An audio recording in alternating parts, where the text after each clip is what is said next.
Yeah, my pleasure.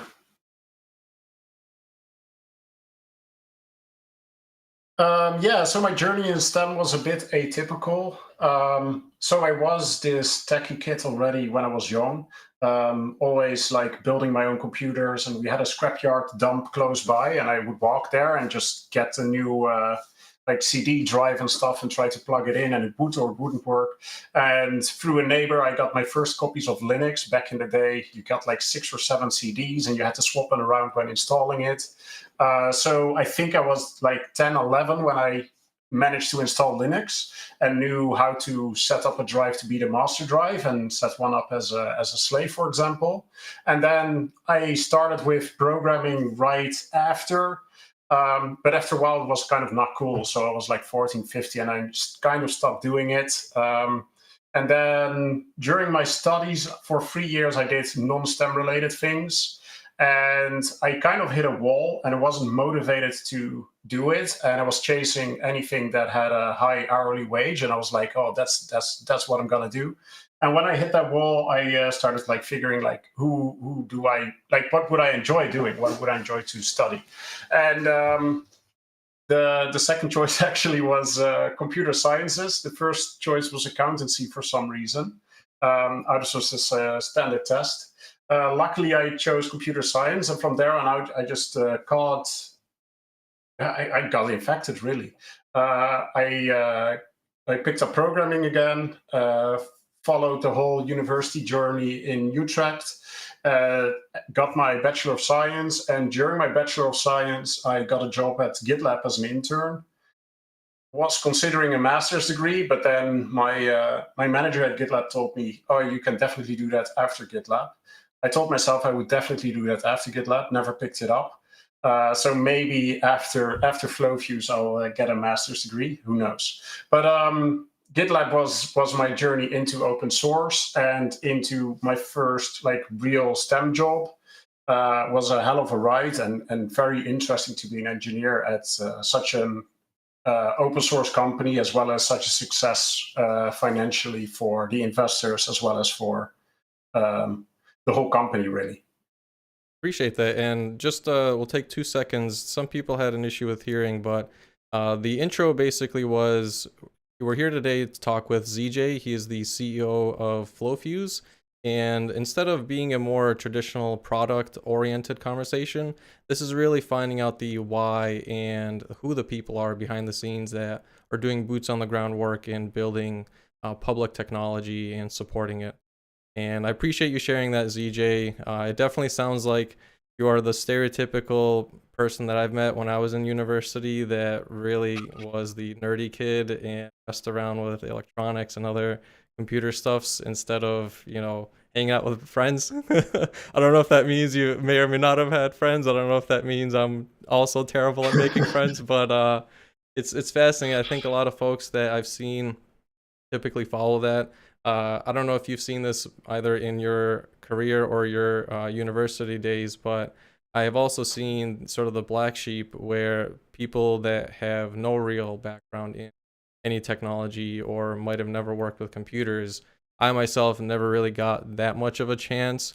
I was more brought up in the traditional landscape, construction, sort of physical engineering aspects, but it seems like for you, you got really to the heart of it and you had the opportunity to play with electronic gadgets and building with Linux, especially at a age, is uh, pretty unique. Yeah, I got really lucky. My dad was like the proper engineer, as in like he can do stuff in and around the house as well as beyond that. Um, Somehow I never got that bug. But it is like one of those engineering things that I guess if I push through, I can still learn that. Um, and then I think in the Netherlands in general, there's a lot of STEM heavy things which are not like automation engineering or electrical engineering anymore. Although there's still some of that in the south of the Netherlands, next to a city called Eindhoven, with ASML being there, building machines to print chips. Um, but it's mostly computer science now these days. So it's also, I think, a bit cultural, where especially in the US, in the Midwest, for example, you see a lot of engineers that aren't native to computer science, but all the other sciences are much easier for them than it would be for me. Yeah, and I'm always curious when I come across other fellow techie people, right? For me, the reason why I primarily got into the whole tech profession, particularly engineering, is I always found myself to be a skeptic. It's what I personally call myself. I'm not saying you have to identify with the label, but essentially, outside of just being curious about how things, objects worked, I've always been interested in why grander things, even more social and nature and environmental things, how those come together and work. Very complicated. However, I've always been fascinated by that, and the ability to just ask questions, regardless of what the outcome might be, is something that has always drawn me into this work.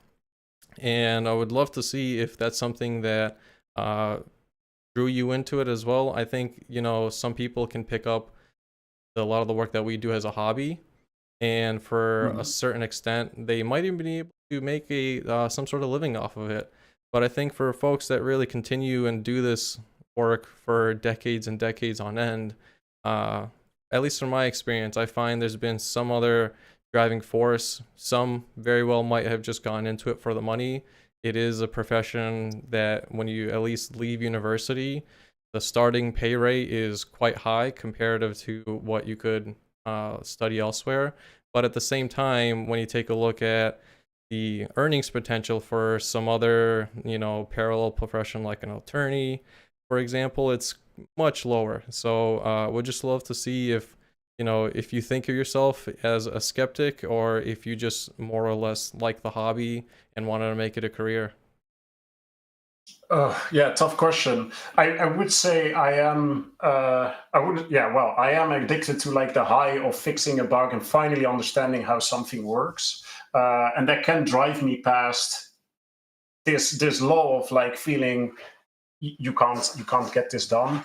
I tried to chase like the money and try to be a lawyer for a while. That was not something that drove me enough that I could actually complete the studies and pass like the Dutch equivalent of the bar. So for me, and at a young age, I kind of understood like it needs to be another driving factor. It can't just be money. Money obviously helped. Like you want security, you want a house, you want to raise a family in a certain manner as well. But yeah, like next to that, there's a threshold. In the Netherlands, they often say like after 70K a year, money doesn't buy you any more happiness. And for me in my career, that seems to be very true. Where you got all the bases covered, and if money is just a driving factor at this stage, then I don't think you'll have enough motivation to pursue a career other than if the goal is to be a 9 to 5er and have a great life next to that and have a lot of hobbies. Somehow that never. I do have hobbies, obviously, and I do have friends where I spend time with. But on the professional side, I do also like to try to achieve a little more every time. And now I'm not in an engineering role anymore as a CEO, but I do still have bugs to fix. Like something is just not going quite as smooth as I want it to be, and then you just have to figure it out. And it's just an engineering task on a different level. And like with some engineering things, you can just try it 10 times. As soon as there are humans involved, you can't because they respond different the second time. So there's a lot of changes, obviously, in the approach, but I do still feel like I'm an engineer. Yeah, I think there's definitely I think especially if you've come across people that work in like cybersecurity, a lot of the times the stereotype for folks in there is they're sort of chasing the not that I'm saying you're doing this, but it can be the case. I've met a lot of people that chase the high so to speak of Yeah, catching a bad guy, right? The whole cat and mouse game. We even have terminology where it's, red team versus blue team. yeah.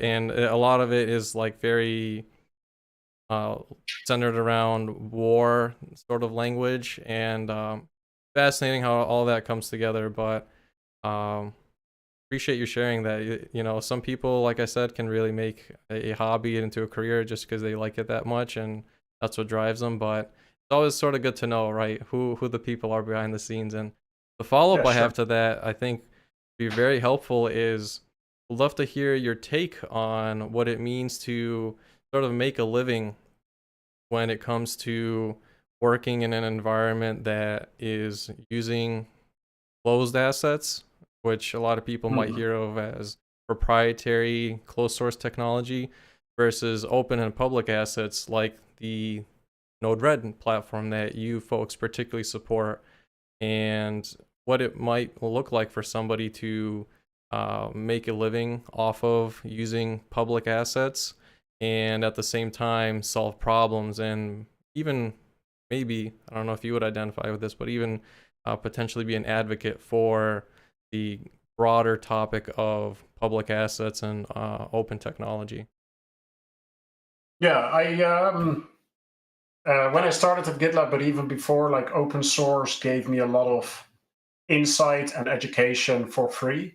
And to some respect, I want to pay that forward, but also to some respect, it's just an inevitability for me that in 50 years or so, 90% of your stack is going to be open source. And then the business logic that you're going to be running might be proprietary, it might not be. For FlowFuse particularly, so we are the main contributors to the core of Node-RED. Node-RED is and always will remain open source. It is owned, like the trademarks and such, by the OpenJS Foundation. So while we're the primary contributors, we don't own the project, so to speak. There's an open governance model, and everyone can collaborate. And then as a business around it, so FlowFuse follows an open core model. So all our source is available. You can read it, and not everything is open source particularly. And this goes back to the fact that you got to make a living. And so where do you charge for? There's very few big companies that make a company work with just support. Back in the day when they started with open source, this was touted as the model. And I've only seen Red Hat really pull that off. So props to them. But otherwise, like all the open source companies I see around, they have some form of a core that is open, and then a superset where there are features that are charged for. And so in my past experience, I worked at GitLab, but you got Redis with Redis Labs. But there's databases are, I think, the biggest example where this might not be the case, or the Linux kernel. Like there's actually, yeah, so there are services around the Linux kernel where most providers make their money.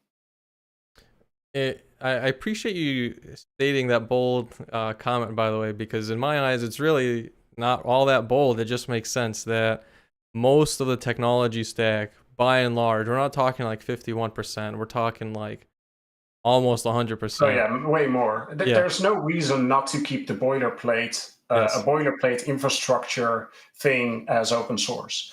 Everyone keeps reinventing the wheel, makes no sense. In manufacturing now as well, like with the digitalization, I see they're a bit slower than I'd hope to adopt open source everywhere. But like their problems aren't much different than most other companies are running to. Like if you need a database, it doesn't really matter which one you pick. And so you probably want to pick an open source one because this is tried and battle tested. You're not going to run into the problems the first time yourself. You're new to this environment, so you want to engage with the community and learn as fast as possible. Like, why would you pick something proprietary? And then the only thing I can really think of, like there might be some algorithms that should be proprietary because this is like your secret sauce kind of thing.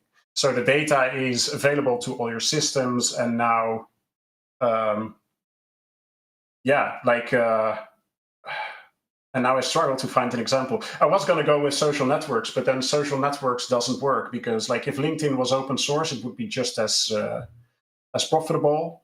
If Facebook was open source, quite the same. Um, Yeah, so just to go back to FlowFuse, I don't know how we'd make money if we made everything open source. I guess that's the point here. Yeah, I certainly agree with that, and I can understand the real thing I wanted people to take away from that is the literal reinventing of the wheel, and to put that in dollars, right? To put that in business language, to put that in a way for just the general public to understand, even practitioners, that means that you are burning real money, real development hours, and just dumping it in the trash. And that means that many other folks will do the same. And that means that we could have had something that everybody could have used if we just unified and put some sort of massive capital project or even on a small scale investment to make it happen, not just for one entity to enjoy and their customers, but these folks are also going to target the same customers. They're trying to sell to the same people. Yeah. And so there's only so many people you can sell to. People think that there's this imaginary infinite number of customers to sell to, and therefore your profit margins and your returns will just continue to exponentially and infinitely grow, and it just doesn't work, right? This is why you see many startups fail, even some established businesses where they are literally just trying to do a replica of an open project, but prioritize it, and it just doesn't make sense. You're literally destroying your own business from the inside out.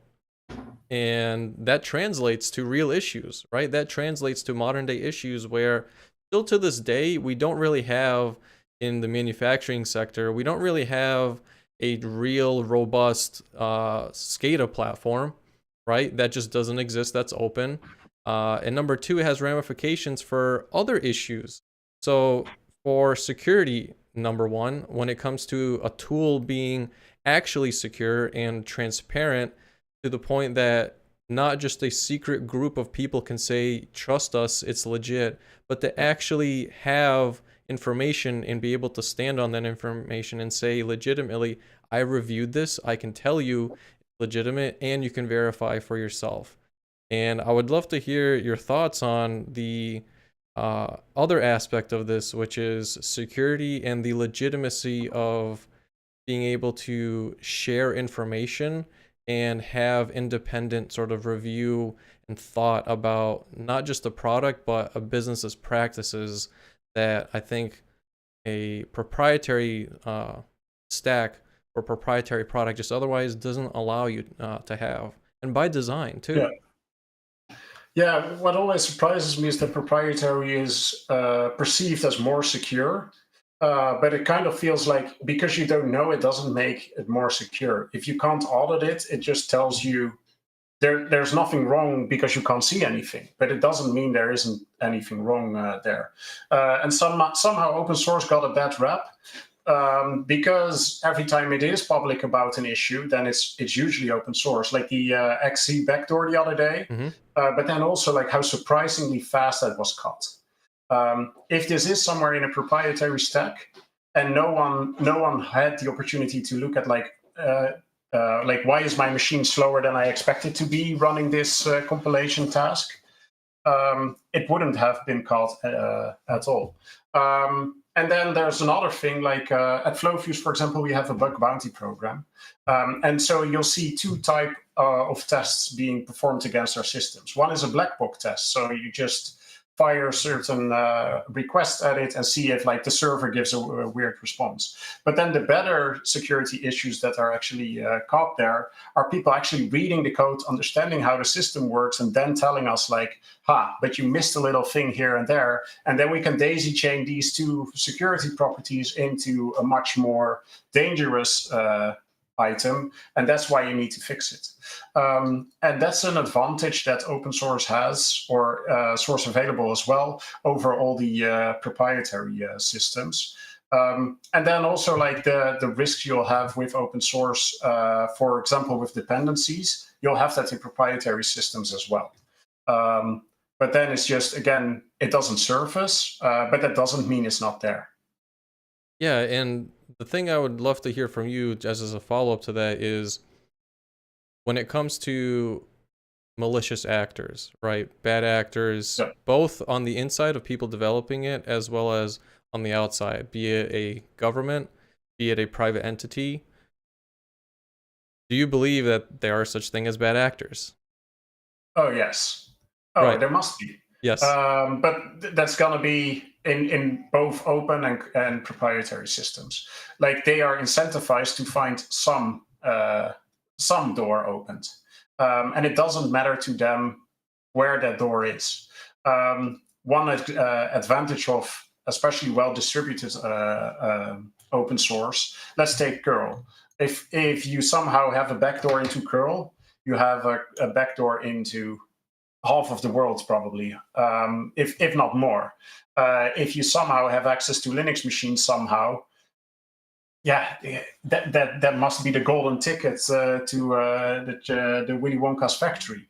But then, like equally, there's so many people incentivized to stop you exactly from having that golden ticket, and that is yeah, that's just unbeatable. I think. Like I am incentivized to keep an eye out. The whole company is incentivized to keep an eye out for the Node-RED community. And then as a company, we invest heavily in the ecosystem as well. So the plugin ecosystem for Node-RED, like how do we make sure that we can secure that? Like all these investments, it's just so easy to do this with a community and to get everyone to pitch in a bit, and therefore get much ahead of everyone else.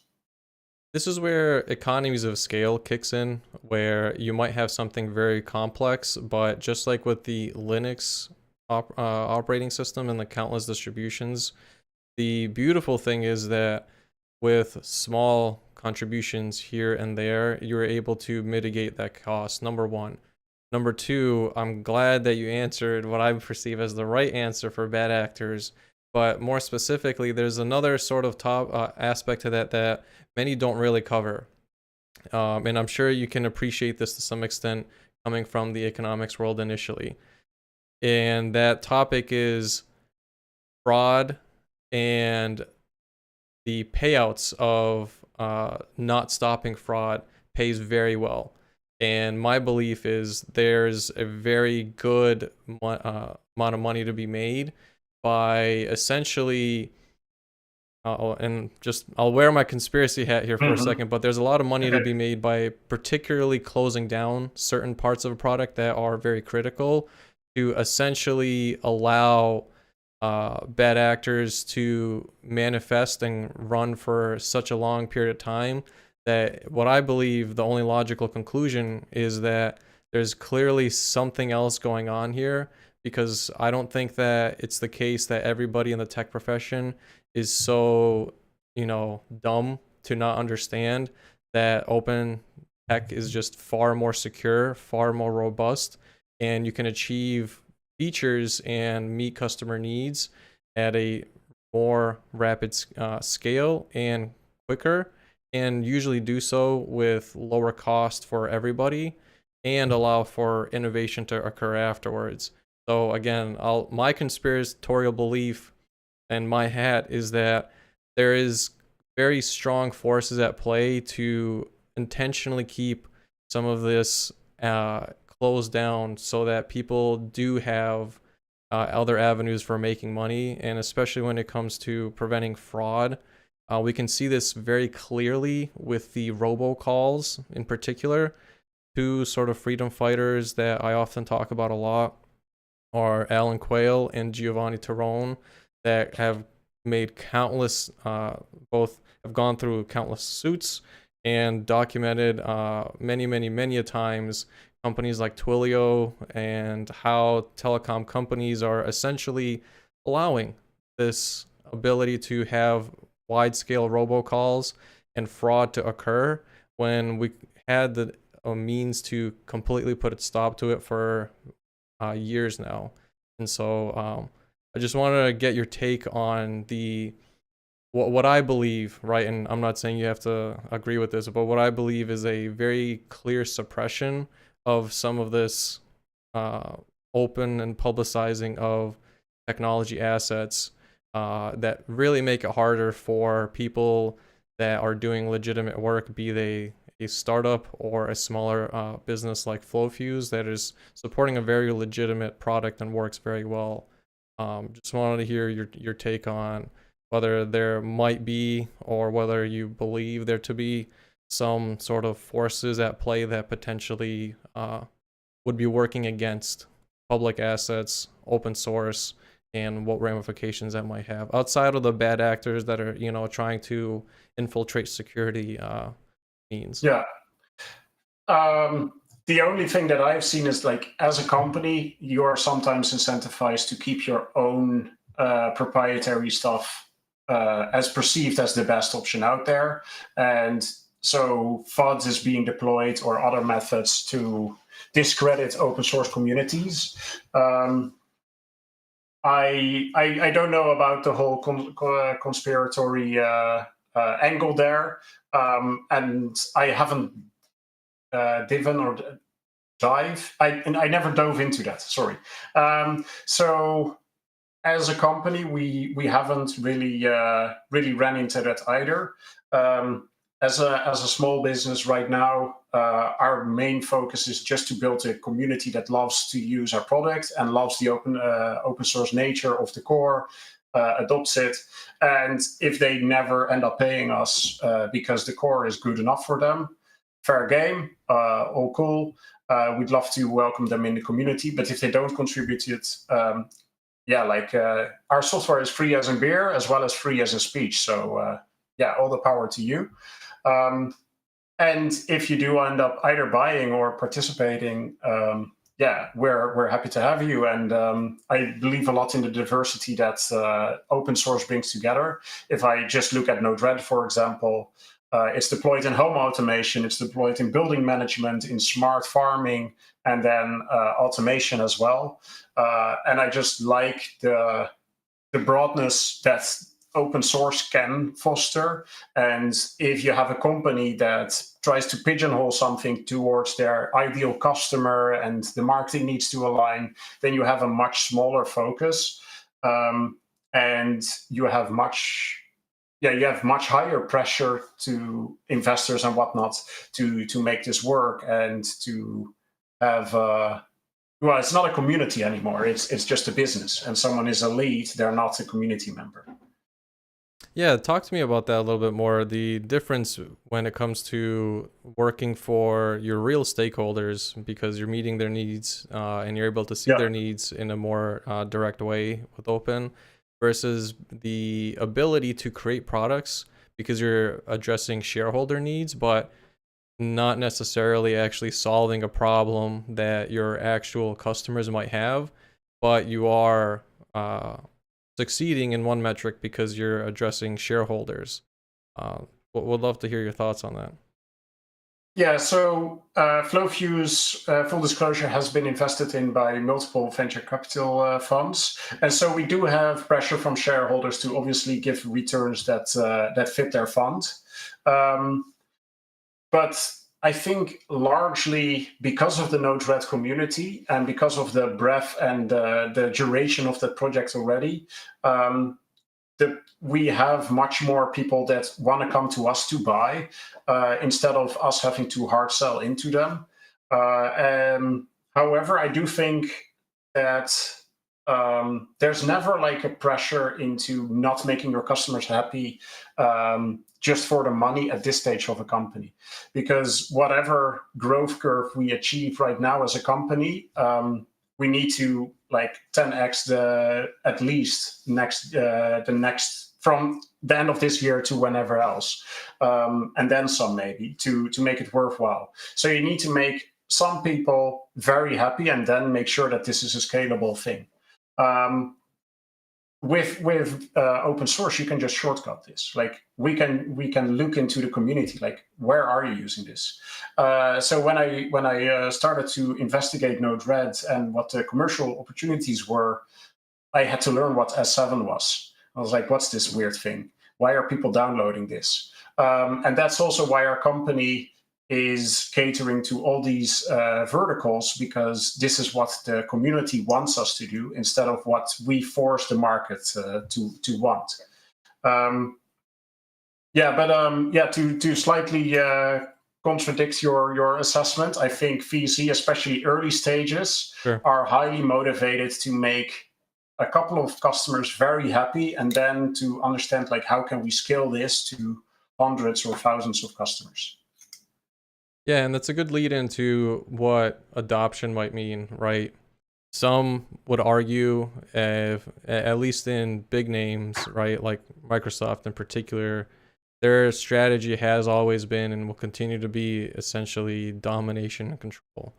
We want everybody in our ecosystem, and not only that, but once we have them there, we want to transition them to true permanent customers by making it very difficult to get out of the ecosystem that we put forward. And so that's their version, that's their worldview of what adoption means. It's And to, so the change in perception from the open source community to Microsoft in, let's say, the last decade, yeah.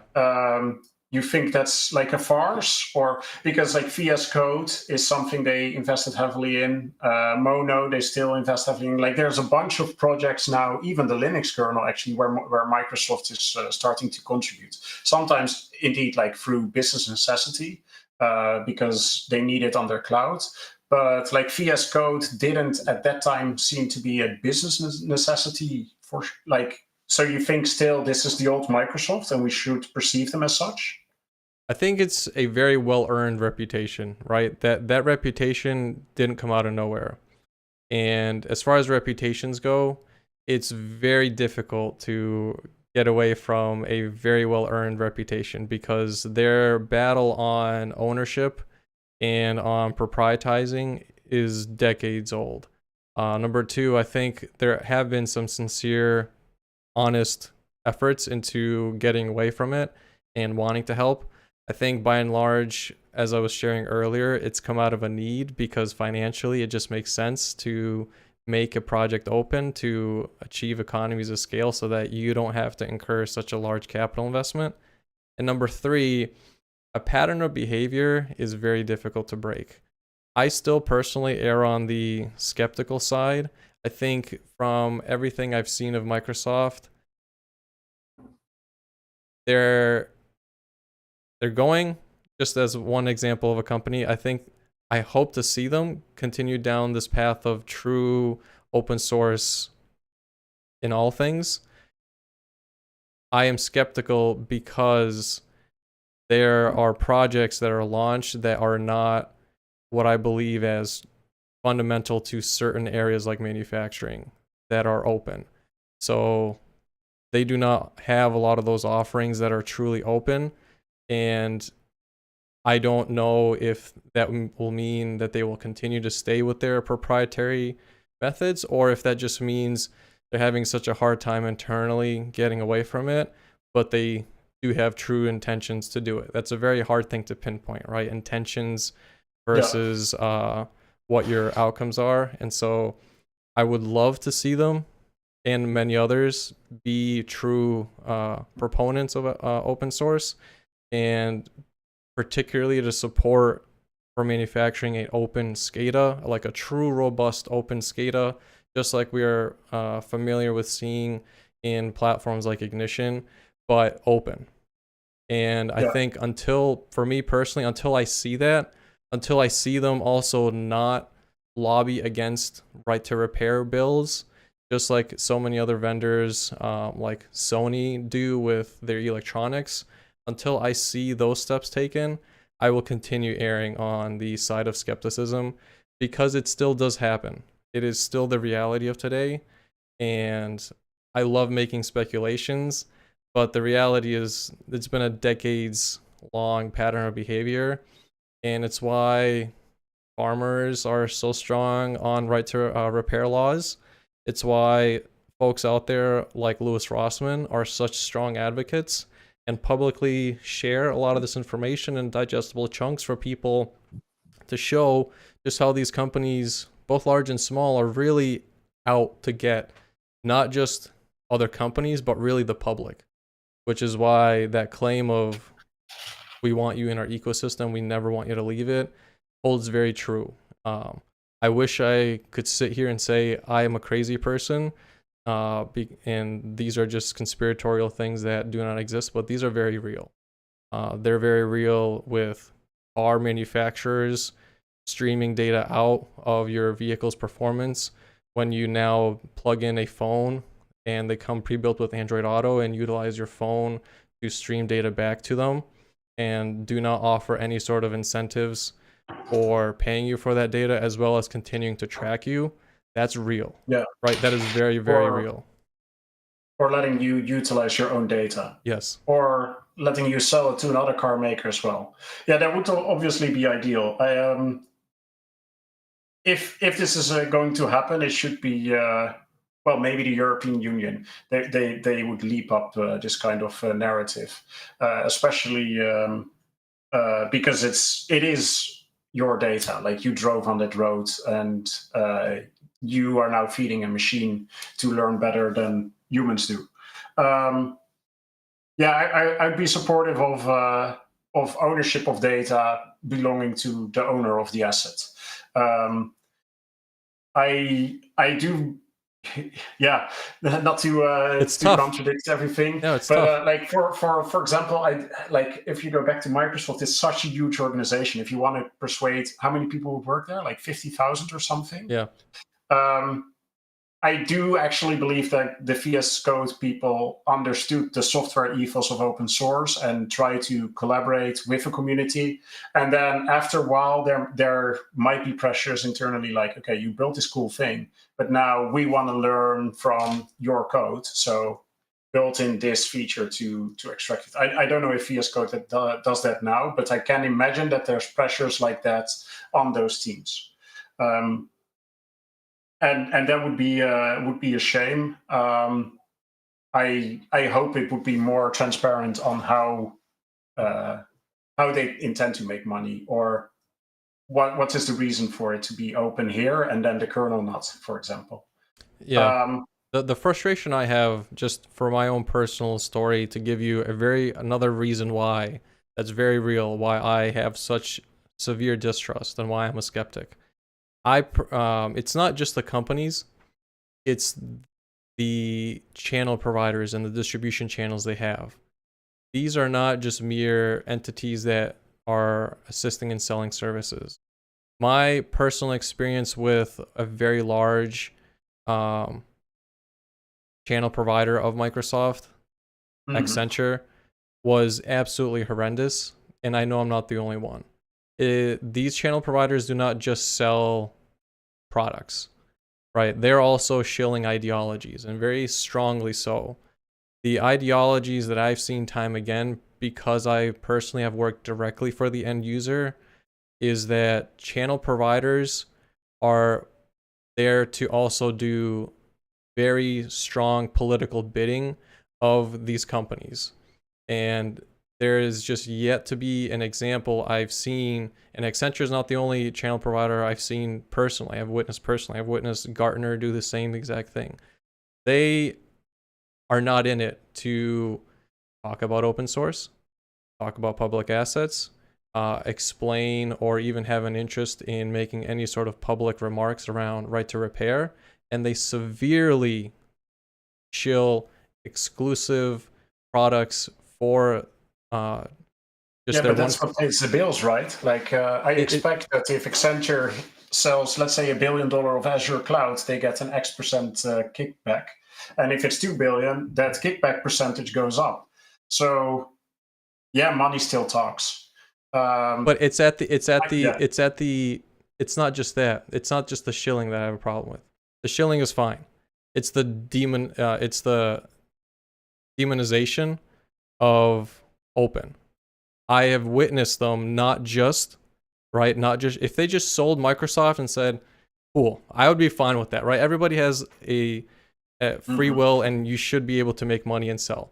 They do it with the angle that the open alternatives are not worth your time, and that you would be doing yourself a big disfavor, and perpetuating the narrative that you yourself admitted that open source has a bad rap of either not being secure, not being robust, not being a legitimate platform to build off of. But a bit more optimistically, like if this is all they got, we're very close to 90% being open source. Like if you only got fear, uncertainty, and doubt left, if Yes. these are your irrational, like if that's all, we're very close to the tipping point. I agree. I 100% agree. And so I'm actually happy to hear that. Like, yes, let's go.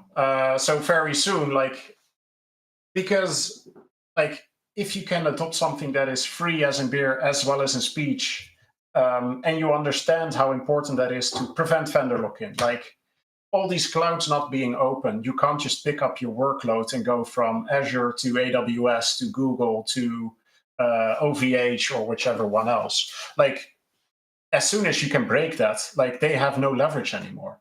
And so, yeah, it seems to be if there's an open source solution to build a cloud, I'd love to hear about it, or even if it's in the beginning terms. Sometimes I feel like Kubernetes might well be soon an infrastructure layer where everyone just builds on top of. So you give me some form of management of nodes, an API to get nodes, and then I'll run my own Postgres container, and I'll run my own Apache server, and whatever else I need, I can just run on top of your hardware. And I think also this is why AWS was so slow to adopt Kubernetes, because they were clearly winning the cloud war. And if everyone now moves to Kubernetes and EC2 is less important, like their moat goes away. Yeah, I think that's why you see instances like the acquisition and proprietizing of HashiCorp, right? That was a clear assault on the fact that what you just described is coming, and because it was a real threat, an M&A occurred and closed down the whole project, right? That's why some of these actions in the business realm are happening. And I still agree with you. I am erring on the side of optimism, but the skeptic in me says, there are still continued efforts in deploying massive FUD to sincerely try and dissuade or scare away folks. I don't think it's going to win in the long term. In the short term, it will, but in the long term, that's real money that these businesses have to invest in that FUD strategy. That's real people and labor hours they have to waste into building products that aren't helping them or their customers, and churn of customers is going to come out. But yeah, I agree. FUD is the only tactic they have. It's the only thing I've seen deployed by many of the channel providers for these tech companies, and it's a very clear sign that it's a dying beast that's just barely standing on its last legs. And really what you and I are doing today is narrative building and taking control of the narrative back, because the narrative that is perpetuated to customers is open will not work and is not the way. But this is, and we already see actually a shift happening as well in manufacturing software, actually, like more and more providers calling things open, like an open architecture, or we have an open API, an open interface. Like they start with open and then have some techie term afterwards. So it seems like they're already shifting towards catering to the narrative that everything should be open. And then like the next step for truly open companies is to explain what is actually open. Yes. And when is something not, like when is it marketing open? Yes. And as soon as people, like we can just educate buyers, like this is true open. Can you read the source? Did they send you a copy, or can you download it on GitHub, GitLab, wherever? And if the answer is no, then like that's not true open. If they gave you a specification of their API, that just means they really want you to spend a lot of effort for free to integrate with their product. But it's not, it's still vendor lock-in, actually worse than before. And yeah, it's not truly open. But yeah, I'm actually getting very optimistic after this chat, because if it's only FUD left and only someone's paycheck or bonus structure, I guess the thing is we need to make sure that they can sell open source software or consultancy hours on top of open source, because you still have the same problems sometimes where your problem is so specific, you just need knowledge. You just need someone with 10,000 hours of experience. And then whoever else is providing that service or has the right people on payroll to provide the knowledge can still make good money on that. And the beautiful thing is, the FUD that they're shilling now is a tactic where they're trying to lean into, right? This is why the 3E strategy works so freaking well. Yeah. They're leaning into well, no, we're cool with open. We're embracing open. So we will extend offerings so that in the hopes of extinguishing, right? It's literally the 3Es playing in front of our very eyes right now with, again, putting on the face that we're all about open. So it's taking that narrative, control that narrative back, though, with the reality, like you and I have very clearly laid out, that they really have no legitimate technical legs to stand on. And their last tactic is to dissuade people via FUD that we do have an open product, but when it comes down to it, we really don't. But we're using the language to sort of hide under the rug and, you know, mix in with the rest, sort of like wolf in sheep's clothing type of deal. And that's what really this conversation is about, just to air that out there and to take control back of that narrative that, hey, this is what's happening. And the criticisms that people are having of these companies and their practices of doing this is legitimate, and we need to have more of that, because they're clearly just playing on the hype train. They're not actually there for the real publicization of assets. So that's what this whole interaction today is, and it's a big thing to be optimistic about, because that's the reality of it. They really don't have a leg to stand on. Yeah, I made a bold statement at the beginning. 90% is open source in the next 50 years. We might cut that down to 25 years. It's reasonable. And also, like, the 3Es were invented in a time before a lot of knowledge was on Wikipedia and Google indexed the whole world. So, like, trying the same tactic in a new context, it might just not work. And 25 years might even be a too long horizon again. Who knows? We'll see. Yeah, I think a good lead into, and then we can take a review from here, but a good lead into this is, I would love to see your thoughts on what it means to have this battle between being locked into a vendor versus being locked into a series of integrators that otherwise use open assets, but you're relying on them to do some of this development work for you. Like the integrator route, if you have multiple, but they all use the same standard components, you can swap them around. Like, if you were building a house and everything is pretty standard, and one of your construction workers catches the flu, you can swap in another one and you should be fine. Like, maybe it costs you some time, but you don't have to redo the whole house. But then compared to proprietary, you're stuck. Like, if something happens, you're stuck. And then people generally say, like, oh, but this is a great vendor and they're the exception. And it's like, I hope they are. Yes. I definitely hope they are, but I still have a lot of insurances, which I hope to never use. But, like, it's a bit silly at the end when you need them. And it's like, yeah, well, but this was such a great vendor to get started off with. Like, they were amazing back then. And then some money pressure came from whatever, or they changed their pricing to accommodate another set of users because that was now their ideal customer and I wasn't it anymore. And now I'm stuck with a high bill and nowhere to go to. So just on a strategic side for every company, this is one of those things where they probably have to make a mistake once or twice, and then afterwards, like, light bulb moment, okay. So if I did this differently from the get-go, then it would have prevented this. And so as a CEO, I'm sometimes stuck in legal reviews, and sometimes you get like requests to put something in a contract, and you just wonder like what must have happened at your side of this company to have this clause here. It just doesn't. It makes zero sense for us, but whatever, we can include it. And I think if companies on both the legal side as well as like the higher level side start to understand like, okay, for every software product that we buy that is say over 50K a year, we will always need an exit strategy. So at GitLab, one of our customers had this exit strategy clause in place, and they made sure that they had 2 Git providers where they could reasonably go to. But others had so much proprietary stuff around the core, it just didn't work for them. And also, like, if the renewal comes along and you don't have a way out as a company, like whatever the sales rep's going to say is the new price, what are you going to do about it?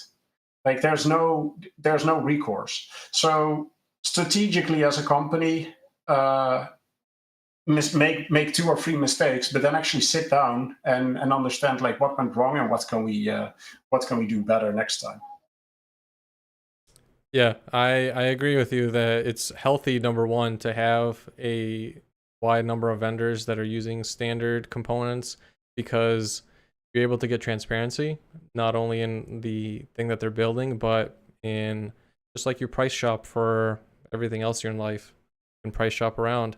And what that does is not that you have to undercut in cost, but you can see, is this actually like what they're telling me this cost? Is this legitimate?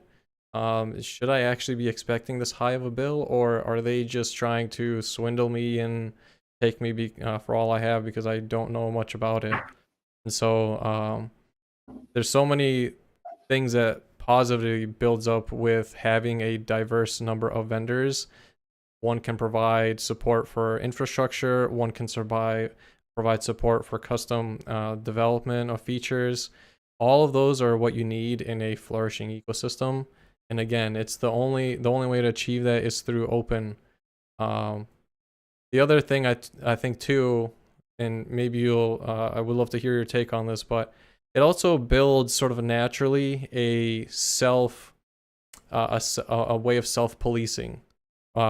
Namely that you can have a community that will, if they see a feature that doesn't really make sense, or if they see a practice that isn't helpful, oftentimes what I've witnessed in open communities is the diverse folks will actually go and very publicly address the issue themselves, and naturally the community will shift into what makes sense and what in solving their real need, not perceived needs, not needs that are catering just to shareholders. And oftentimes it's very specific, it's very clear and focused, and I've yet to really see that with non-public assets. And so would love to hear your take on the sort of self-policing of communities that is seen in open versus closed assets. Yeah, so part of it is due to how open source is generally a community. And so if you bring a diverse set of people from all over the world with very different use cases, you need something that is adaptable, and you need some form of consensus building. And because communities are led much more like companies are led top down. Like you can just use authority and say, cool, we have 2 options. We go left or right. The CEO thinks left, and so we go left. And then it's not yours to reason why. It's just to do and to do and die to finish the poem. I shouldn't have gone there, but here we are. But like open source has consensus built in, most of them at least. And sure, you sometimes have a benevolent dictator for life, like Python used to have for a long time. Ultimately, they hardly ever use their powers because they don't have to. And also the narrative generally shifts towards technical excellence, because is this the right solution, or can we do better as a community? And if you claim you can do better, cool, show me the code or show me how we're going to do this. And it's less business minded. And that is sometimes an issue, because then at some other, we just talked about how companies can create FUD for open source. Like an open source community being so technically minded is not a marketing machine, obviously. But then on a technical level, it's going to be far superior to the closeness of proprietary. Yeah, absolutely. And I think what has to happen is within the community, as far as self-policing goes, you essentially have to take on an advocate role where, like it or not, you really are not just an advocate for the product, but a really like a, you know, you might use a different word, but like really you're a civil rights activist in some ways, because you're policing out bad business practices and you're helping police in good methods of social engagement with other members, as well as making sure that your customers aren't forgotten. Those are all hats that you find yourself wearing more often because, number one, you're invested in the community, either financially or it's meeting a personal need of yours and you wish to see it continue to be there. And so you might not be able to give financially or monetarily, but you give your time and your expertise. And so the number of good actors, right, naturally has to and must therefore increase. And I would say does so in the long run in open communities because they are vested in the product meeting their needs, and they want to make sure that the community is all about actually solving a problem rather than just existing exclusively or predominantly for the sake of making money. Right. Yeah. Yeah. It's a true community. Like it's very human centric. It's very what's the best solution for us all, consensus, and therefore generally a better vibe as well. Yeah, and opportunities for jobs I find are also far more prevalent when you have the ability to deploy. Well, number one, for jobs, right? When you get involved with open assets, you learn far quicker because there's no barrier to entry for you. So you're able to actually apply for a job at a company and earn a living. There's also the opportunity for people like yourself to spin off a company altogether and provide some sort of support services. And that's a way of building real wealth, right? That's a way of adding a path for upward mobility for people that otherwise would not exist if it was the case that you only had access to closed assets. You would then have to pay some sort of intermediary to learn it, right? The traditional model of sort of going to a university and they are the sole keepers of knowledge, whereas now that is no longer the case. And so you now fundamentally have removed the gatekeeper, and regardless of your background, you're enabling people to build some sort of wealth for themselves. Not that they have to, not that the goal is to be a extreme level like a Warren Buffett, but just the avenue to do so only exists in open. It does not exist in the closed source realm. Yeah, I tend to agree that open source has a lot of education benefits for a lot of people. There's so many engineers I've worked with that have never had formal education, but then you sit next to them and you see their solutions they come up with, and it's like, whoa, how did you do this? And they're like, oh, I read this in this one project like 10 years ago, and I thought it was a good solution. And you're like, huh. So instead of sitting in these college benches at 9 a.m., I should have just read the Linux kernel, and then I might have been smarter than I am today. And just the amount of learning you can do these days on open source and like anything really that's open. Like I really enjoy that the law is open. It has to be for social benefits. Like you can't have a closed source law. That would be odd. But then it's one of those few areas where all these countries are learning from each other what does work and what doesn't work at a much more rapid pace than they could otherwise do. Yeah, absolutely. And I think this is a good sort of natural stopping point. And one thing I wanted to leave it up to you, ZJ, is to see if you had any sort of parting words, any sort of final thoughts that, you know, as I'm sure you get involved in many product related discussions, this is one avenue where I I don't care. You know, if you wanted to share something that you really wish for a community could really get a lot out of hearing, especially as they're starting out, that might be helpful to them. No, not really. I learned a lot during this conversation, and I got very optimistic that if FUD is the only argument these days against open source adoption, where if it's either in manufacturing or elsewhere, I'm very optimistic about the future. So yeah, thanks for having me.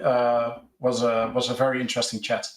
Yeah, I appreciate you being on here, ZJ. I was taking a look to see if folks had any questions, and it seems like we covered it predominantly by the fact that, you know, if anybody takes nothing away from today, really it's the fact that fear, uncertainty, and doubt, FUD is literally the only thing that news channels that are shilling the closed source mindset, being channel providers, that's all they have to go off on.